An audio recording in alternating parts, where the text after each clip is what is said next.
तर मित्रांनो, आज आणलेला आहे तुमच्यासाठी रिसेल रो बंगलो आणि तेही फक्त 42 लाखामध्ये. 1300 स्क्वेअर फीटचा एरिया मिळतो आणि त्यासोबतच बरेचसे वैशिष्ट्य आपल्याला या ठिकाणी बघायला मिळतात. पहिले बंगलो बघूया, मग लोकेशन पण सांगतो.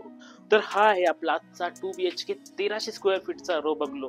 हा आपला मेन डोर, या ठिकाणी आपलं शूरॅक आहे, त्यासोबतच सिटिंग अरेंजमेंट सुद्धा प्रोव्हाइड केलेली आहे. आणि बाकी हा समोरचा रोड बघतोय, हा कॉलनी रोड आहे, प्रायव्हेट कॉलनी रोड असल्यामुळे तुम्ही तुमच्या घराच्या अगदी समोरच तुमची कार पार्क करू शकता. त्यासोबतच घराच्या अगदी बाजूला या ठिकाणी आपल्याला बाईक पार्किंगची जागा बघायला मिळते. बाकी आता आत देखील बघूया. तर सुरुवातीला हा असणार आहे तुमचा सुंदर असा लिव्हिंग एरिया.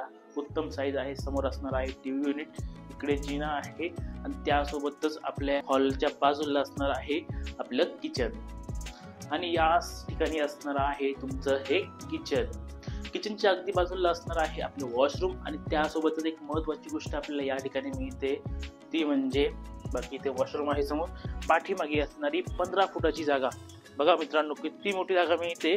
या ठिकाणी वॉटर टँक आहे, या ठिकाणी सेपरेट ड्राय एरिया आहे, त्यासोबतच चांगली सिटिंग अरेंजमेंट तुम्ही या ठिकाणी करू शकतात आणि त्यासोबतच गार्डनिंग देखील करू शकता. आता आलोय आपण आपल्या पहिल्या मजल्यावर, ज्या ठिकाणी आपले बेडरूम आहे. इथून वरती आल्यावर या ठिकाणी असणार आहे तुमचा चिल्ड्रन रूम. ओपन रूम असणार आहे, या ठिकाणी बसेल तुमचा बेड, त्याबरोबर इथे आपल्याला कबोर्डसाठी जागा मिळते. वरती असणार आहे लॉफ्ट.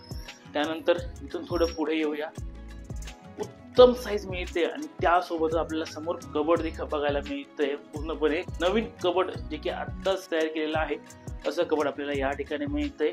आणि या बेडरूमचं एक वैशिष्ट्य आहे की या ठिकाणी तुम्हाला टॉयलेट आणि बाथरूम दोघंही सेपरेट बघायला मिळतात. तर असा हा बिग साईज ड्राय एरिया असलेला 2 BHK रो हाऊस आहे. 1300 स्क्वेअर फीट आणि लोकेशन असणार आहे नाशिक मधील जेल रोड पिंटू कॉलनी मध्ये, नारायण बापू चौकापासून अगदी जवळ. त्यासोबतच नाशिक रेल्वे स्टेशन पासून फक्त 3 किलोमीटरच्या अंतरावर आहे. किंमत असणार आहे 42 लाख रुपये. अधिक माहितीसाठी खाली हा नंबर आहे, नंबरवर कॉन्टॅक्ट करा.